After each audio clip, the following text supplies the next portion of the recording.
Good afternoon, everyone, and I am so excited to be here today moderating this very exciting panel between so many thought-provoking thought leaders here today as part of the Brookings Institute's Policy 2020 discussions. And today is a day like no other. We are the day after a monumental presidential debate, the first one really of its kind, certainly in this particular cycle, but in so many ways, the first one of its kind in general. It left people with their jaws to their chests and their eyebrows raised, and a lot of questions still left unanswered. And for many people tuning in today, you're wondering what these individuals thought about the debate, but more broadly about what the role that Black voters will have in this upcoming election. About 30 or so days away from now, there'll be an opportunity for people to cast their votes if they have not already done so, or in a state where they could do so early, and they will actually have a hand in this democratic process the way it's intended to be. But the question is, in a world where we're often hearing about the coveted so-called Black vote, we are aware that it's not a monolith. We are more than aware that there are so many nuances and facets to the existence of every single human being, let alone the experience is quite varied among African Americans in this country. And yet, and still, we know the power collectively of Black voters in this country. So the real question for everyone today is, how will Black voters influence the 2020 election? And I'm going to begin by introducing this panel, this very highly esteemed panel. And I'm telling you right now, I will not be able to give justice to each and every one of these individuals' extraordinary biographies. I encourage you to read more about them on the Brookings website as well to get more information about their holistic professional journey. But I will introduce them now to you and invite them into the conversation. We'll begin here with Andre Perry, who we see on the screen as well. He is a fellow in the Metropolitan Policy Program at Brookings, a scholar in residence at American University, and a columnist for the Heckinger Report. He is the author of the new book, Know Your Price: Valuing Black Lives and Property in America's Black Cities. His recent scholarship at Brookings has included the analysis of Black majority cities and institutions in America, focusing on valuable assets worthy of increased investment. We're also joined by Ian Rowe, who is a resident fellow at the American Enterprise Institute, where he focuses on education and upward mobility, family formation, and adoption.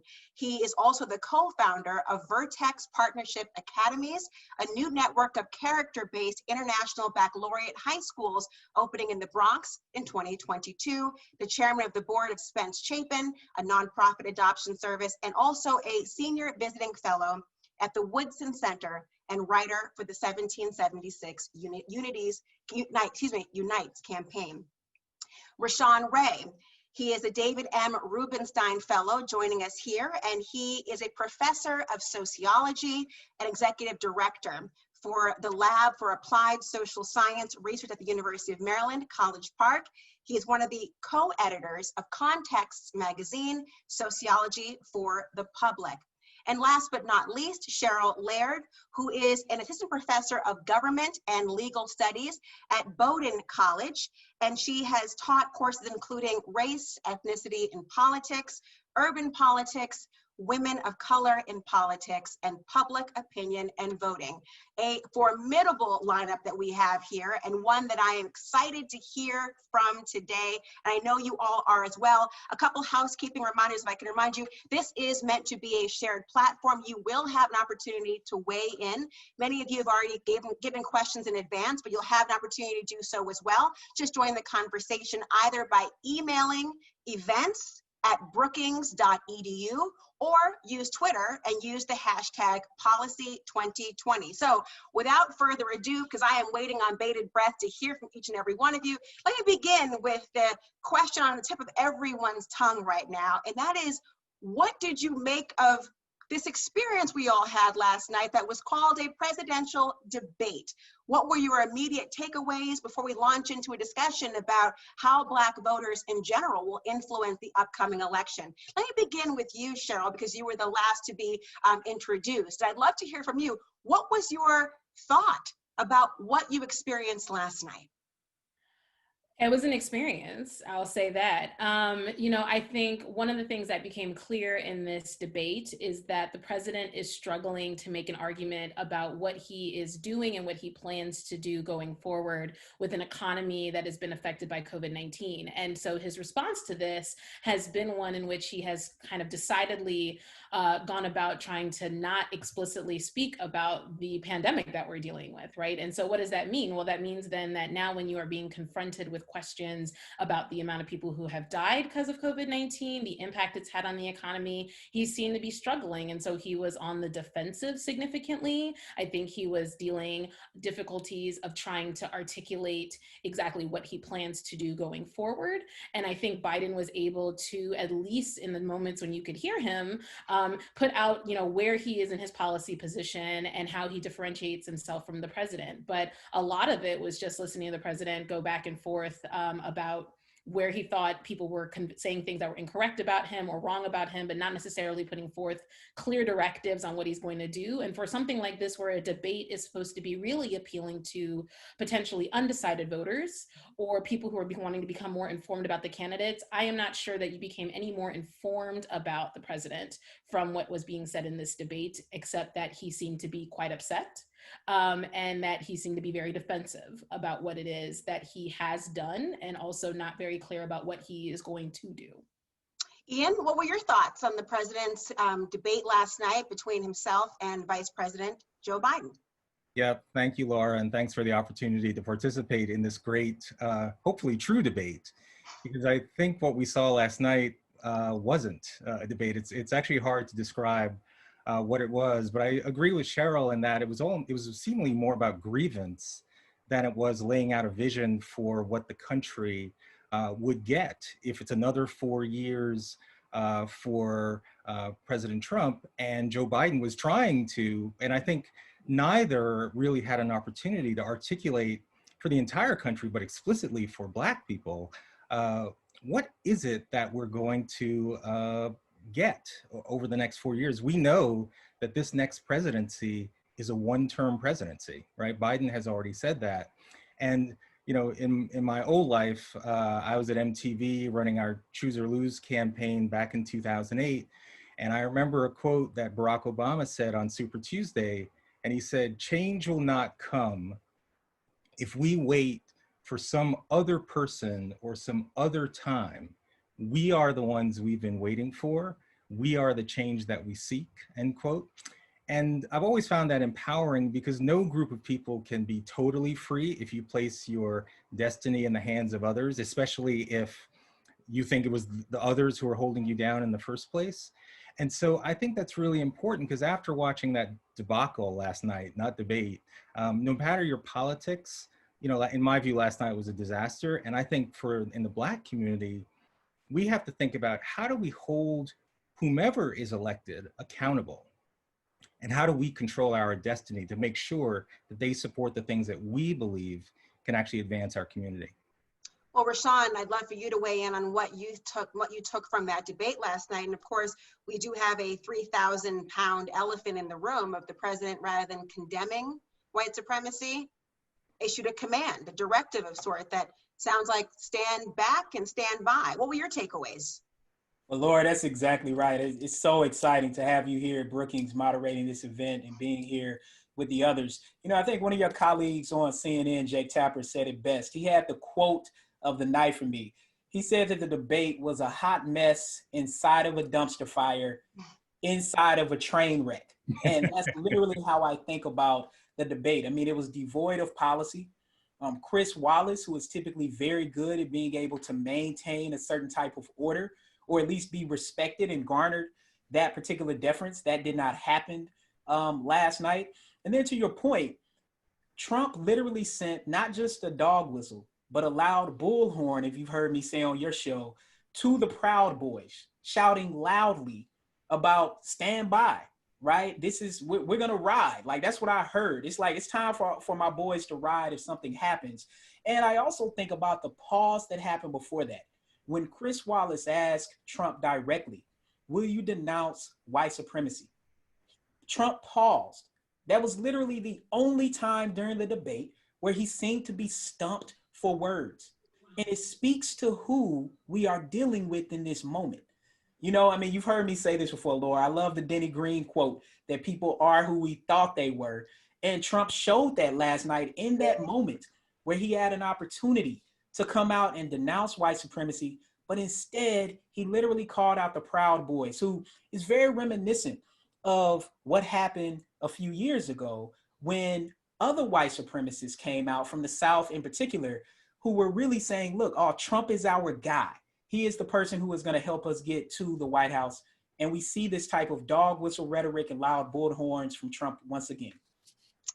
Andre, I'd love to hear your thoughts on what happened at the debate last night, although I have to agree with my colleague Ian that perhaps we shouldn't be calling it debate, but maybe debacle is far more of an applicable term here. But even that sounds generous. Well, I will say this, that we should take his words seriously. Too often we dismiss, particularly Trump, his words as a distraction. Remember early on, people said that his words are more of a distraction and then substantive. But rhetoric is a preview into policy. And if there was any question about the policies and whether or not they are positive for Black Americans, you got a glimpse of what is the motivation behind them. And so for me, while I was certainly disgusted, appalled, but not surprised by all of his rhetoric, it made clear what his policies, we'll talk about them a little bit later on, but it made clear that many of his policies that he tout that is beneficial for Black Americans are really not. That it's more of a cover for his true intentions, in that he does not care about Black people. He is violent towards Black people during a segment where you're talking about violence in urban America. He actually displayed it on stage, put it on full blast. And so now we see the source of many of the problems in Black America. A policymaker that is racist and angry and is unhinged. You know, I want to go right to that particular aspect that you mentioned, the idea of rhetoric as policy, because so often people compartmentalize the things that elected officials say, either on the campaign trail or even on a legislative floor, and they say, oh no, don't take that literally, here's what they really mean, and they almost search with these microscopes looking for some semblance of a hidden message or a silver lining. And oftentimes we want people to actually understand what they're saying and hear what they've actually said. And each of you specializes in fields that really speak about the intersectionality of so many things. The idea of understanding that you can't have a discussion simply about race or the influence of Black voters or COVID-19 or housing or the economy or any issue in a vacuum, because we have all of this intersectionality here. And I'm wondering from each of you, if you could help us to understand from your perspective, what are those policies that you find the most impactful or the ones that will be most influential in bringing Black voters back to the polls, to have people feel as though the rhetoric they're hearing and the policies that have been implemented or even oftentimes reversed will have the biggest influence on their day-to-day lives? I'll start with you, Ian. You're nodding your head. Do you have an idea in your mind about what is that sort of policy position or area that you think is the most impactful and influential for Black voters? Right. So thanks for the question. So first of all, I run schools, right? So I'm always going to go straight to education. But you're right, the rhetoric, especially in an election year, right? Because once again, the Black vote is up for grabs, Republicans and Democrats. There's a lot of pandering. Somebody wins, but the governing doesn't seem to actually reflect the rhetoric that we all had heard, right? And so my thing is, how do we use this power? How do we hold, how does the Black community hold the next president, again, who's only in there for one term, and future presidents accountable, right? I would submit that as a country, we are going through this national reckoning on race, but it's equally important for us as a Black community to have our own real debate about what are the policies going forward, right? So you could say right now within the Black community, there's a real discussion around the original vision of America. Were the founding ideals false when they were written? is anti-racist or anti-Black racism in the DNA of the country? Or are the founding ideals of faith, family, free enterprise, hard work, are those things that the Black community should embrace to move from persecution to prosperity? And then that goes to, what are we teaching the next generation? Should parents have the ability to choose the schools that would teach them the history of America and the opportunities for young Black people in our country? And so for me, everything starts with education. Everything starts with the power of an individual parent. The 2,000 parents that I led in the South Bronx who want the best for their child. They know their child is going to face racial discrimination in their life, but they're in communities where the schools have not worked for them. So do we agree that choice in education should be a key policy? And for me, that's the kind of thing where we want to hold the next president accountable to ensure every low-income parent, regardless of race or class, has the power to choose a great public school for their child. I see your arm was writing a lot, Rashawn. I know what that means. The sociologist is saying, we're talking about education, let's educate the public as well about the history of America. So Rashawn, what is your take on what you see as one of the issues or the policy proposals or initiatives that you think really are illustrative of what is most important to Black voters? Well, I mean, I think obviously it's race relations more broadly. And Chris Wallace did have a segment where he asked a series of poignant questions, not only the, why should people trust you as it relates to race, and then hearing Trump's response. But I think the other part of this is about representation. So one of the big things that Trump touts is what he's done with federal judges. And of course, when you look at this compared to other places, of course, he's making up a large percentage of federal judges. Obama would have been able to potentially do more, except for he had more federal judges blocked by the Senate than I think all US presidents combined before him. So that representation matters. Only about 4% of all of Trump's federal judges have been Black. And I think as much as he likes to make this statement where he says, I've done more for Black people, potentially even more than Abraham Lincoln, than any other president, we didn't see a lot of that. I think obviously policing and wealth are two other big issues that Black people care about. Black people want to know. And of course, we cannot outclass racism. Supposedly our status in class does something to reduce our exposure, and at times it can heighten it.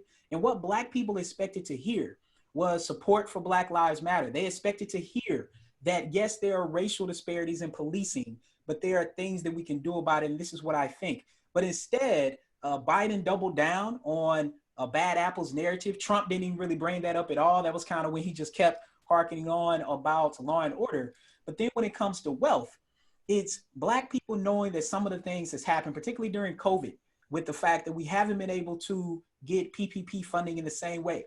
The fact that Black small businesses have overwhelmingly closed during COVID-19.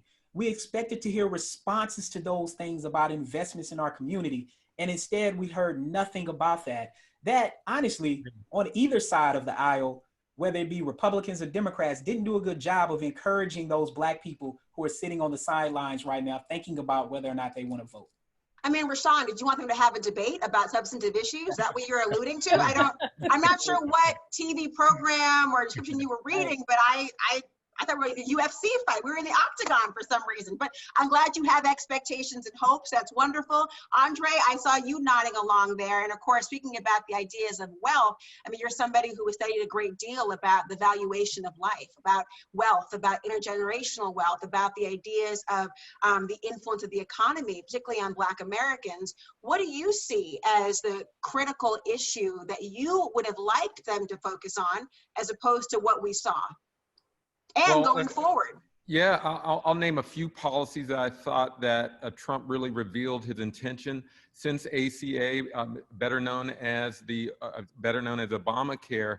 The insurance coverage gap has shrunk, but you saw that Trump basically doubled down on reversing the Obamacare, eliminating the benefits packages that we enjoy currently. And by the way, when you talk about debt and bad debt, a debt that is not collateralized, Black people have a higher percentage of that bad debt. So ACA would reduce, or a reduction in ACA would reduce the amount of wealth in the Black community. Let's talk about opportunity zones. He talks that as being a boom for Black America, but as it has gone thus far, it has mainly been a boom for the real estate industry, because if you invest in place or brick and mortar and not people, you essentially price people out of their communities. And let's talk about the Tax Cuts and Job Act of 2017.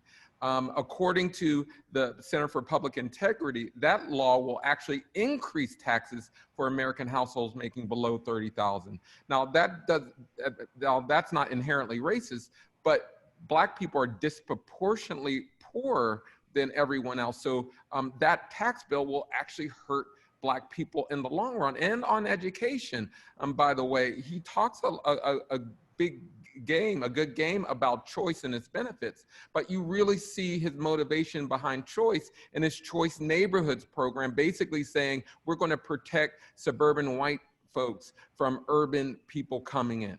So again, there were significant policy issues on the table, and I actually think he just revealed his true intentions. So Cheryl, I mean, when you think about that, the intention, and I'm looking, you know, obviously you have somebody who has taught many courses about the intersectionality and also the idea of race and ethnicity and politics and their relation to one another. And these gentlemen have outlined, and I know you have one as well, have outlined really a broad spectrum of issues that are relevant to the Black community, but also in general to people who are living and breathing in the United States of America.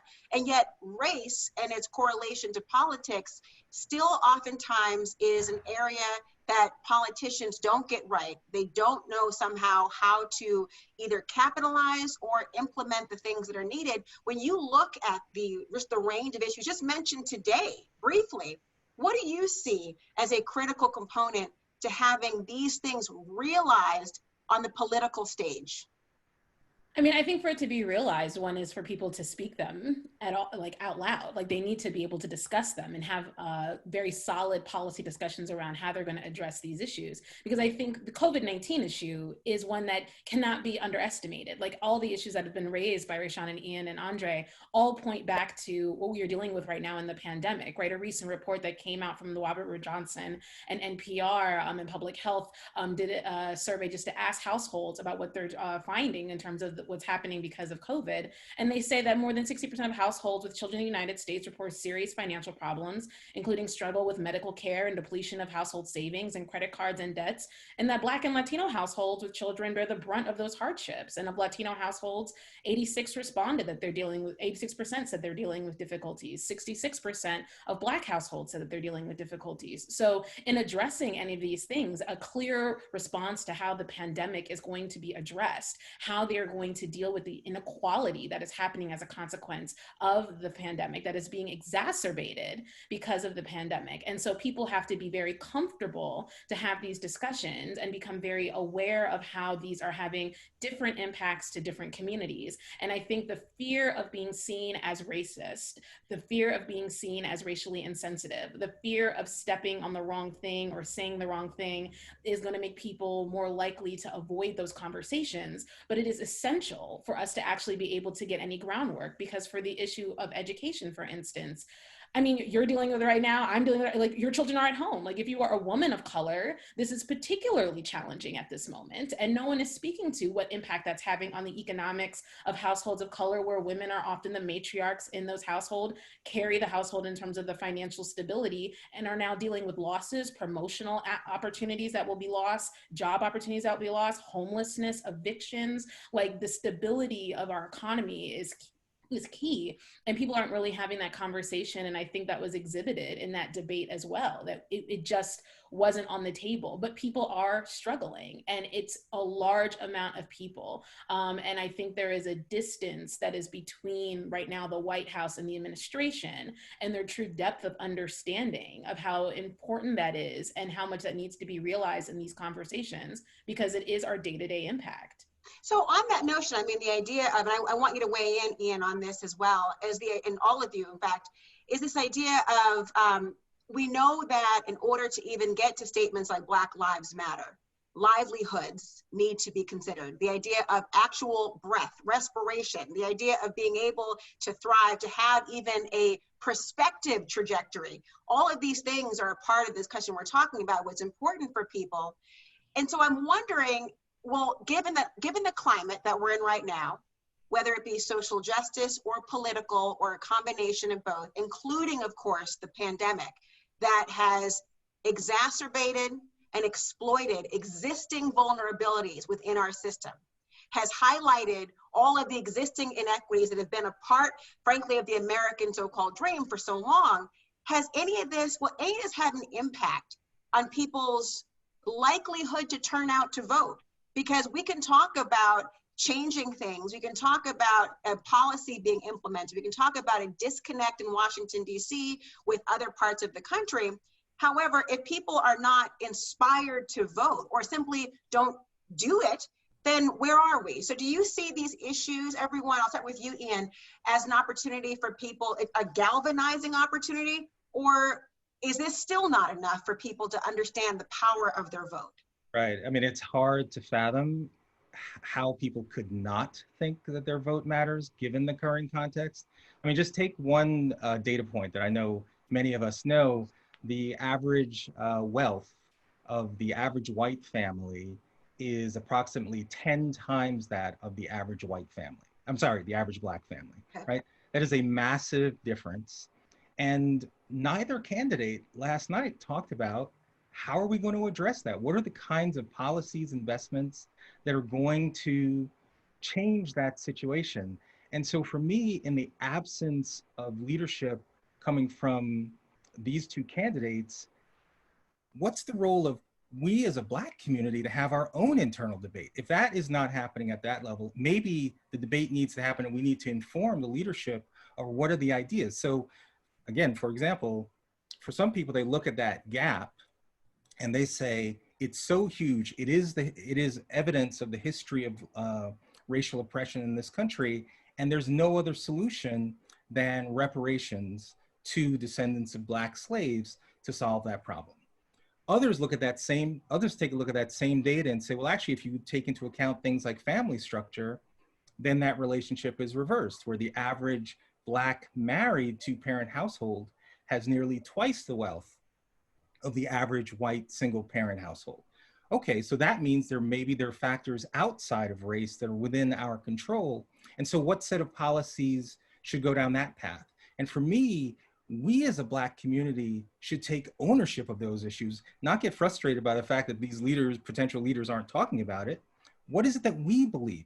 Let's have that W.E.B. Du Bois versus Booker T. Washington type engagement about what is our path forward, because that should then inform the people who are advocating to lead our country. I mean, Rashawn Ray, I'd love to hear from you on this, because you think about the idea of, it often seems that there's no shortage of conversation. There often can be a shortage of action, and that even when there's conversation, unless the recipients of the information are in a position of power, you are spinning your wheels. And here we are at a critical election point where the conversations, as Ian is speaking about, certainly need to happen. But we are, for many people, thinking about, well, who is the audience? And is there an opportunity for the conversation to translate into action? And we, of course, know on the Democratic side, there is an opportunity for an African-American woman to be at the helm in the vice president role. Will that have an impact, do you think, in the way that Ian's speaking about these sort of internal conversations, getting to the level where they need to and in the rooms where it happens? And will this be a galvanizing thing for Black voters to return in a way they didn't show up necessarily in 2016 as in prior years when President Obama was on the ticket? I mean, I think that's a great question. And I think the jury is out on that. And I think in particular, the jury is probably going to be in the mailbox, because the way that Trump has attacked the United States Postal Service is something that is not only detrimental to this election and also down ballot elections, not just the presidential election, but it's also a detriment to Black jobs, to Latino jobs, to jobs for veterans. I mean, the United States Postal Service really fulfills that void, and it is one of the few bipartisan, really nonpartisan issues across the board for Democrats or Republicans because they value what USPS brings to the table. I think your point about what Kamala Harris is going to do, I think is going to be interesting. I think it could bring some people out, but I still don't think that people were as enthusiastic about her as potentially the Biden campaign had hoped for. But I definitely don't think it's going to stop people from going out to the polls. And we definitely know that when Obama ran, that Black voter turnout was just as high, if not higher, than for whites. But it's important to note that in a normal election season, that Black voter turnout is still higher than Latinos and Asians. And also, I tend to think that if it wasn't for voter suppression tactics, such as voter ID laws, such as removing polling places, really doing things the day of the election that makes it difficult for people to vote, that we would see an even higher number. So I'm worried about voter suppression tactics at this particular time, but we definitely have to state that Black people's voter turnout is much higher than people think. Should it be higher? Of course, but we can't set up here and act as though that there aren't real barriers to doing that. At the end of the day, we have to be the change. We have to be sitting at the table. And part of that means building a farm team at the local and state level that then builds up to the federal level. And I do think that there is a lot of mobilization for that in states that are purple, whether that be Georgia, whether that be Texas, whether that be North Carolina. I think we're going to start to see shifts at a local level in who's running for city council, who's running for the House of Delegates, who's running for the state Senate, that will start to make up a viable representation of Black politicians and then the Black electorate as well.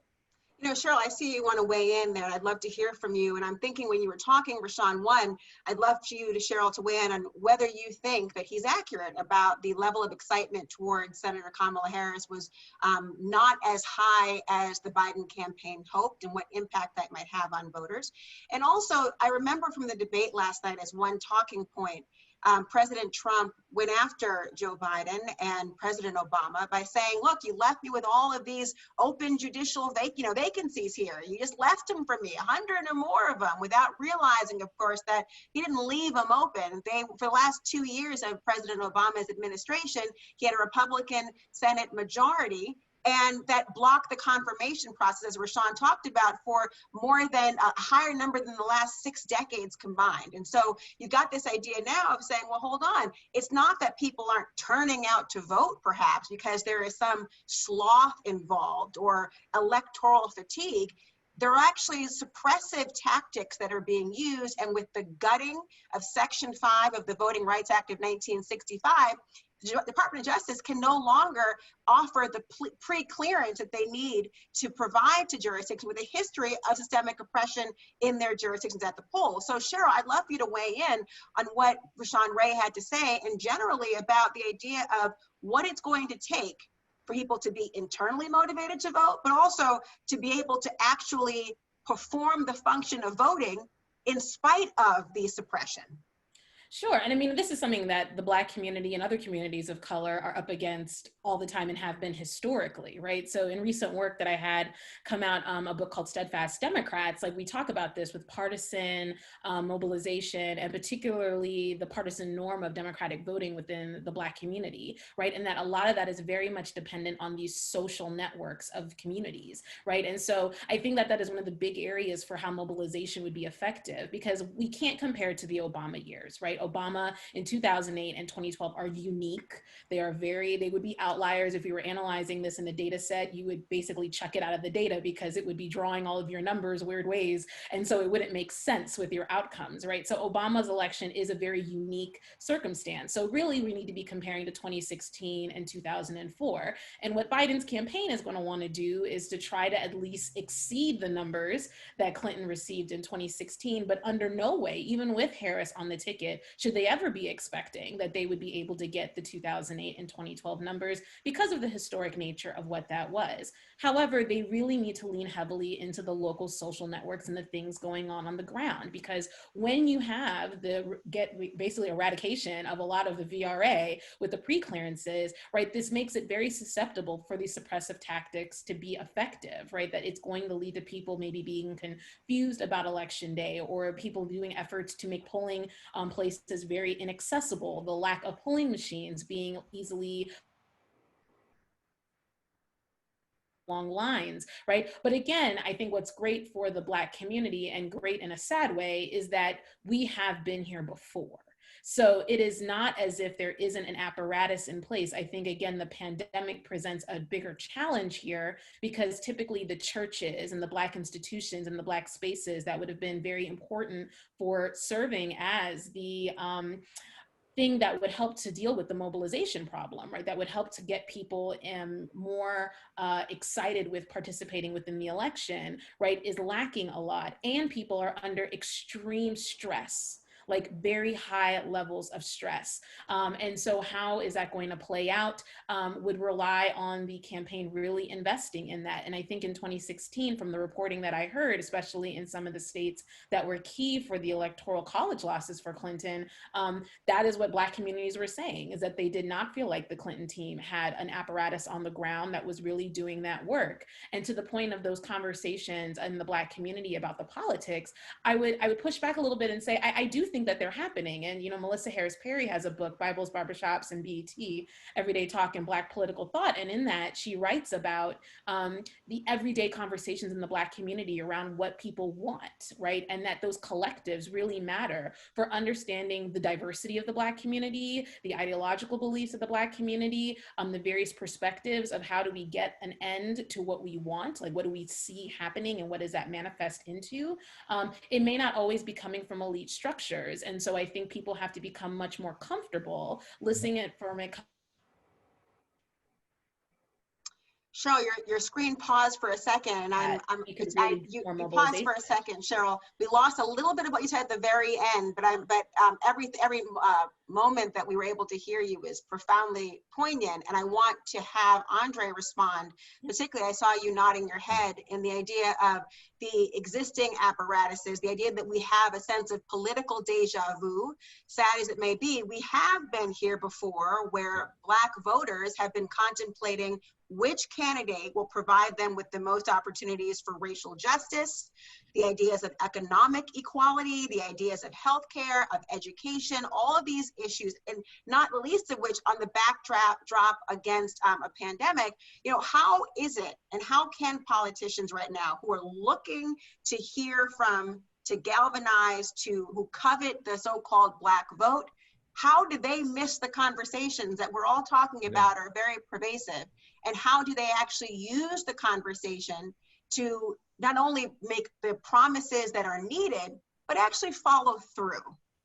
You know, I just really want us to remove this myth, this white supremacist myth that states the conditions of the Black electorate, the Black cities, Black neighborhoods are a direct result of Black people.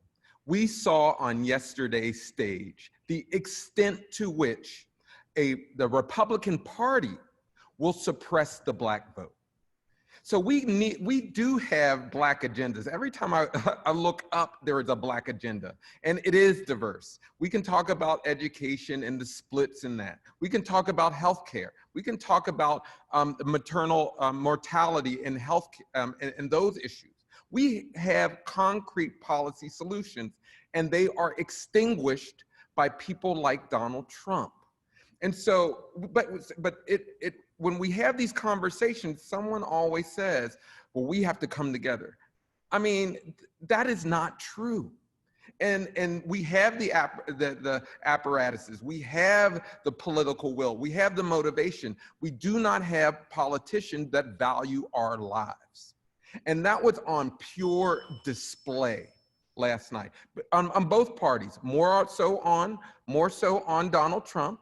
But there were too many misses from Biden, too many opportunities. I agree. To say enough, enough, and he did not. And I don't think that's because of age, or he wasn't prepped, or he was shocked by the situation. It's because we are overlooked.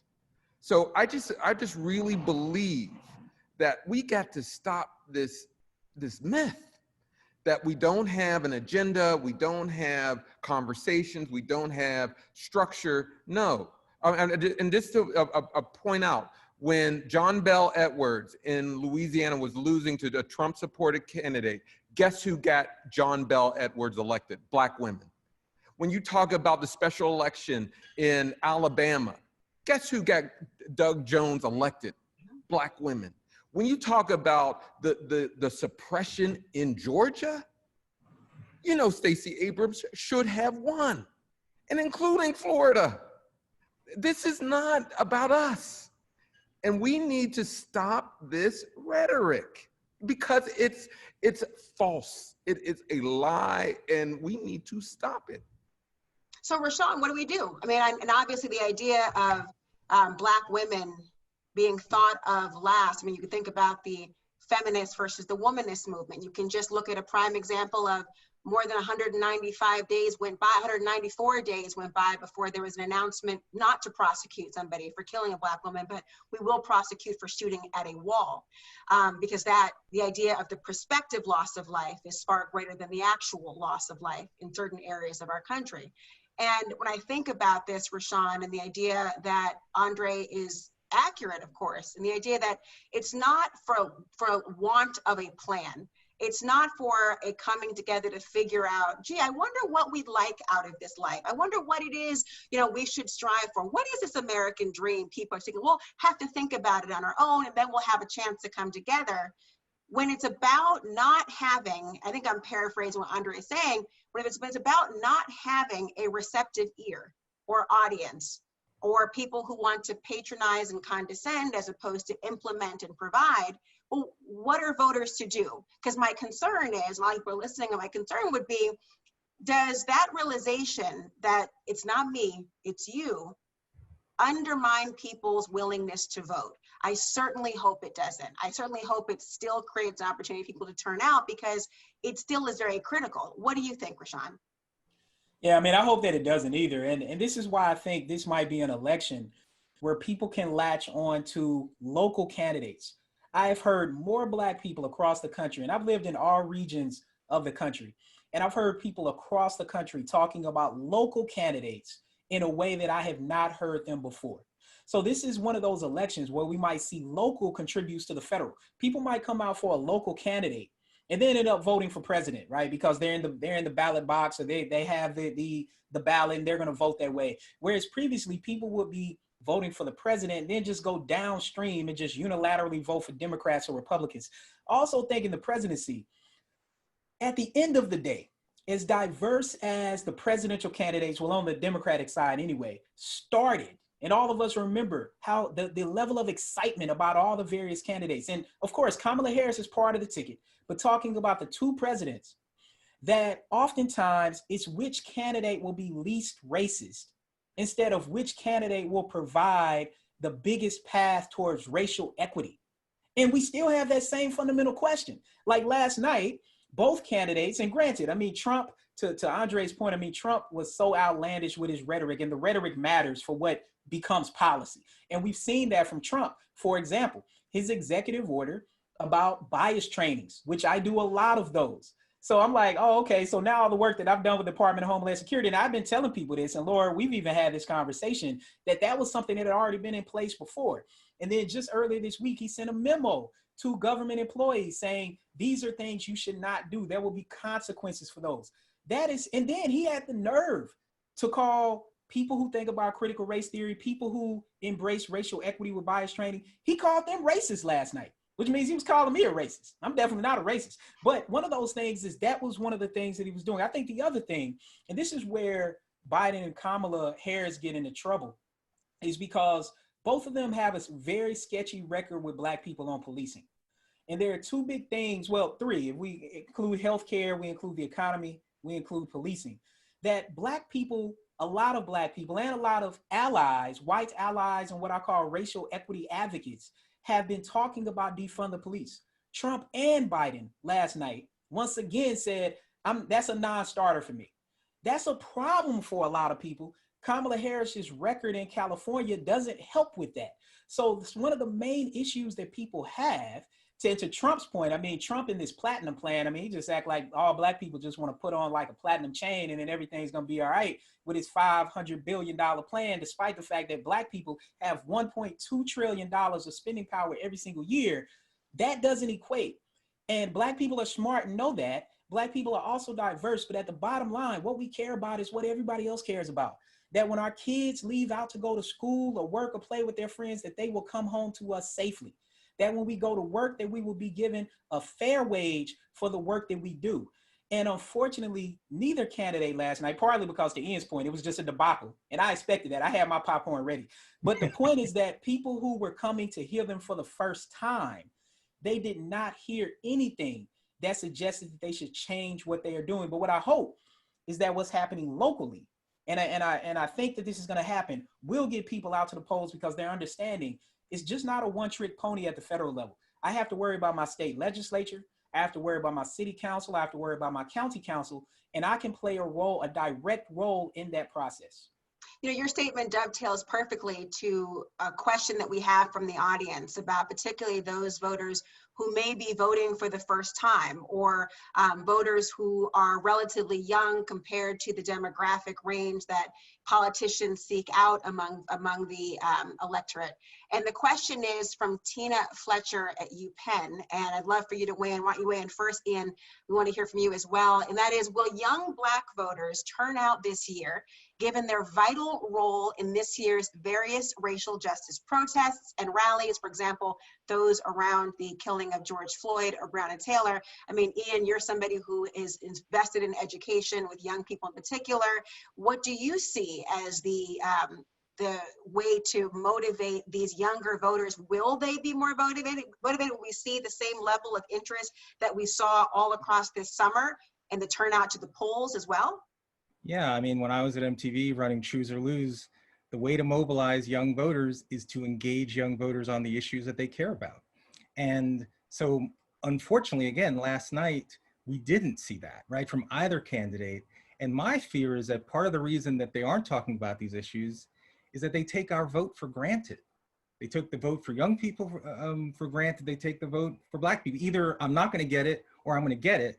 And so it's all about just the vote as opposed to the actual governing of the policies that actually improve outcomes over time. And we have to, and I hear Rashawn, I think there is a myth about the Black vote. Black people vote. We need to vote even more, right? I mean, that's just the reality of it. And the only way we can get on the agenda of these political leaders is that we demonstrate that there are consequences if they are not actually adopting policies that advance the interests of the groups that they're advocating to lead. And so if young people are sitting on the fence right now, if you've been marching, if you've been protesting, if you've been looking at the protests in anger, whatever your political position, you forfeit your right to really criticize if you absent yourself from the very mechanism that you were given to have your voice be registered. And I'm going to paraphrase a couple, and we got a couple of questions in advance from a number of people who participated by emailing to events@brookings.org as well, and .edu, is it .org? Excuse me, that we're also weighing in on this discussion, .edu, excuse me. And I'm going to just compile a couple of them because the trend in the questioning was, and I'll ask you, Cheryl, to weigh in on this in particular, and that was, is the focus on systemic or institutional racism a clever way to distract poor and middle-class people from the bigger issues of growing income inequality? Is this essentially a distraction tactic to avoid people from looking in the peripheral and a strategy by politicians? Should it be more focused on a wider variety of issues, or do you think that people can walk and chew gum at the same time? I want you to unmute though. I want to make sure we hear you and everything you have to say. Sorry, we have noise in the background here a little bit. It was windy today. So I would say structural inequality is something that has to be talked about to talk about these other things. Like, you can't do one without the other. These are not two separate things, but are very intertwined, right? We have historically seen, that was brought up earlier from Ian and others, are right, around wealth inequality, about economic inequality, income inequality, gender inequality when it comes to income and wealth. I mean, like, those things are key, especially when it comes to the African-American community, because we are typically in a 0 to negative wealth space, right? So if you want to have these conversations then about their day-to-day experiences and what they're going on, you have to talk about them both.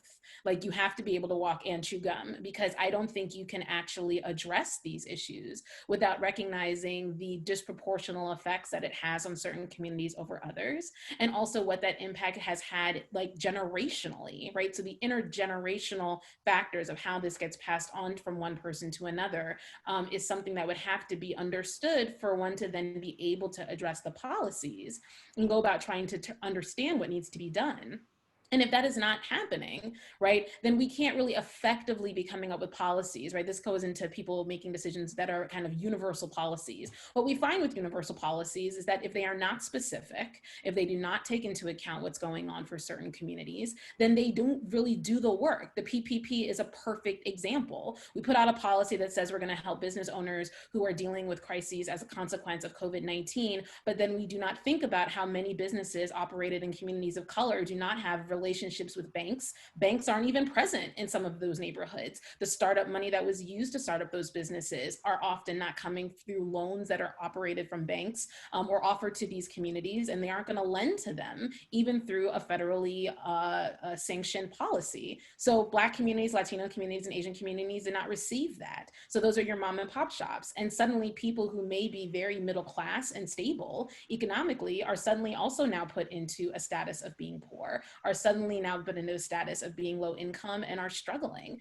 And you have to do both. You cannot do one without the other. People who are avoiding that, including the two people that we saw last night, right, really need to be willing to really engage that conversation, because the avoidance isn't going to help them with the mobilization that is going to be needed.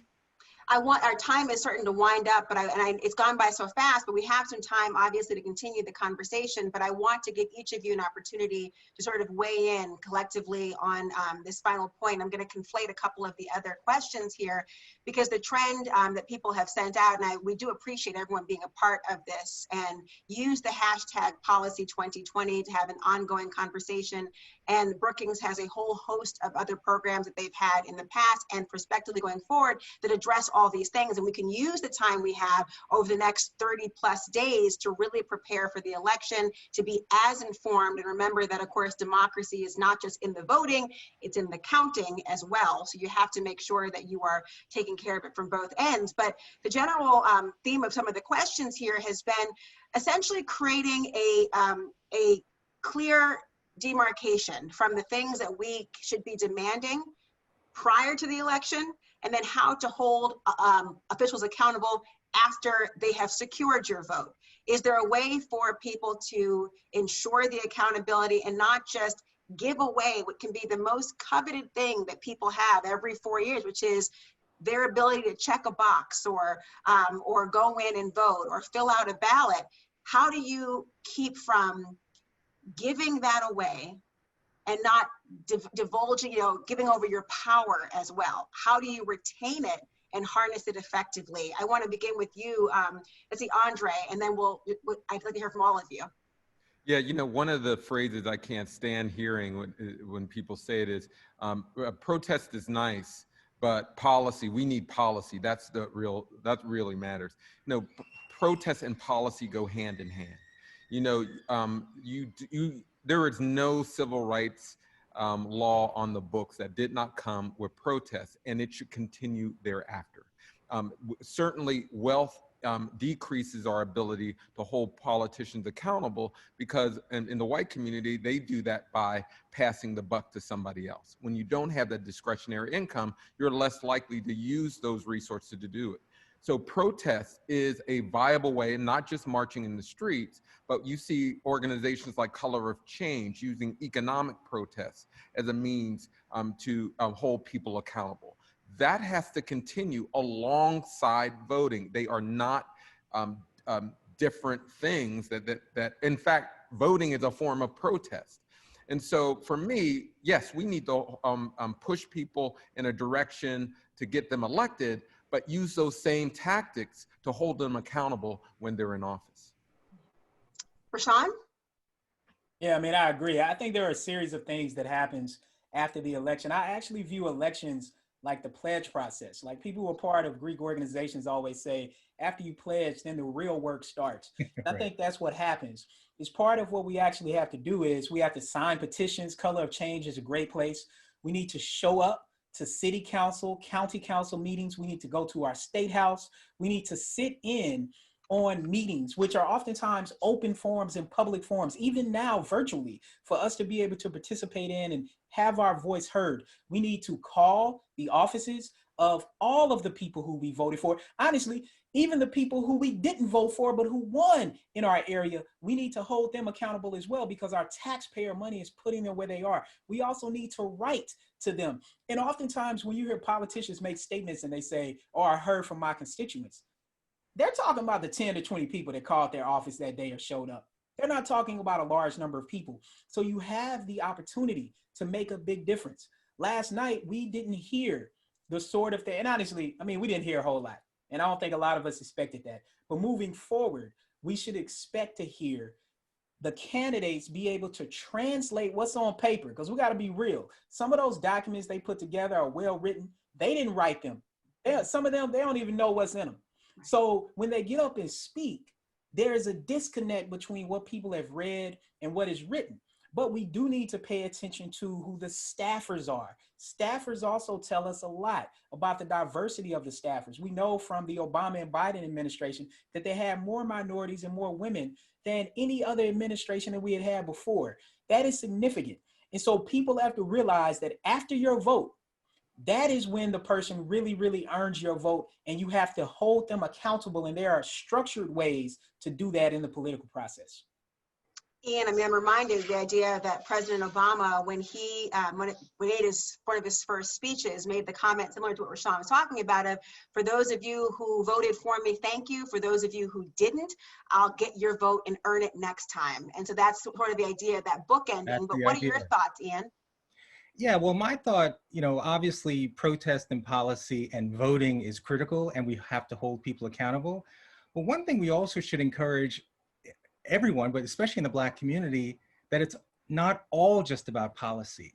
How do we seize the opportunities that already exist? So for example, Harlem Capital is a new organization started by two Black Harvard Business School MBA graduates, that they are creating a new venture fund to change the face of entrepreneurship, where they're going to be investing in 1,000 Black entrepreneurs, people of color, and women over the course of the next 5 to 10 years.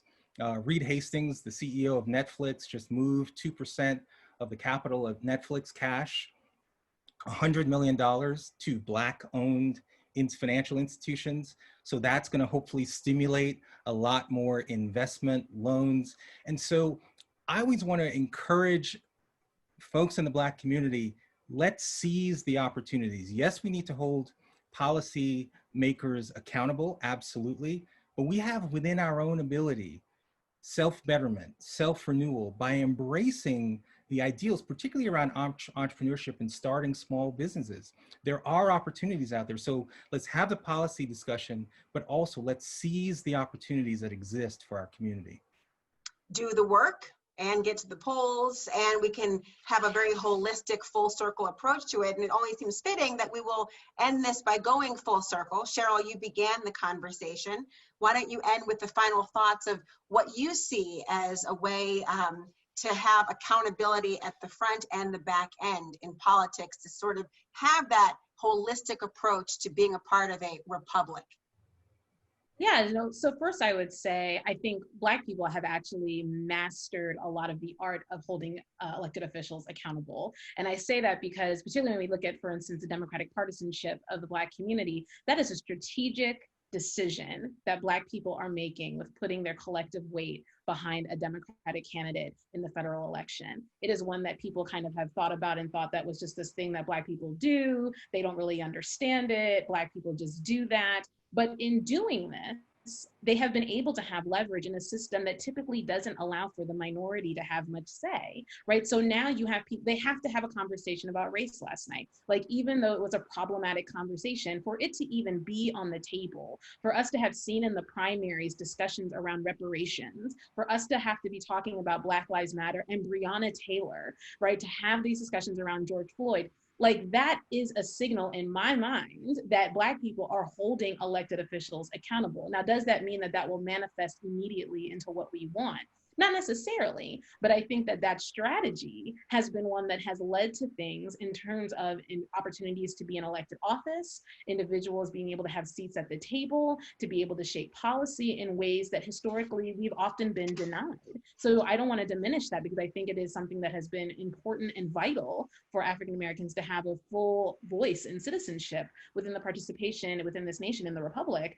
And particularly that it's one that has been chased after very heavily to suppress, right? People do so much to try to minimize that.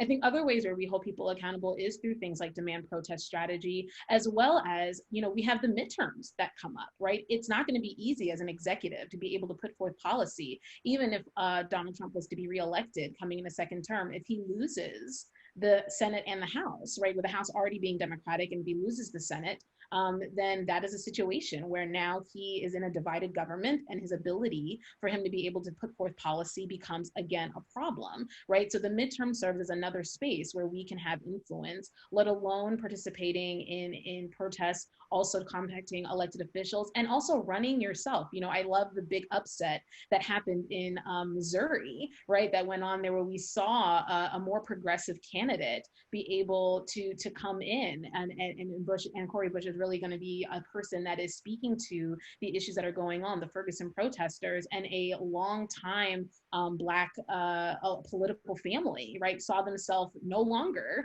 being in the position to have influence because people wanted something different. So I think we are a community that frequently calls out people when they do things that we don't like. We are ones that hold people accountable regularly, and we just need to continue to do that, and do that as much as we can, because it is worked for us, and it takes time. Well, so well said, and all of you, I really enjoyed our conversation. We only scratched the surface, but I think we struck a vein and a chord with a lot of people, and there's so much more to be said about these issues. So please make sure that you realize, of course, you see my banner behind me, Election Day is the last day to vote, not the first. And every single minute you are breathing is an opportunity for you to inform yourself and to hold people accountable who asked for the honor of representing you. Your choices should not be taken for granted, and your choice of party or candidate is not a coincidence or because you're following a herd. It should be because you believe that this candidate will represent you, and they've asked for the opportunity. And I always say, to close, if you don't like what's on the ballot, then get on the ballot, because you can be the change you want to see in the world as well. I want to thank Brookings for inviting me to moderate this phenomenal panel of people: Cheryl Laird, Andre Perry, Ian Rowe, Rashawn Ray. Thank you. And remember, Election Day is coming. It's about 30 or so days away. I'm not going to tell you the exact. I want you to be motivated to go early, because you don't know when it's happening. You have to make sure you vote. And when you do so, make sure you take the time to, the way you track your pizza deliveries, you're tracking to make sure your vote got counted.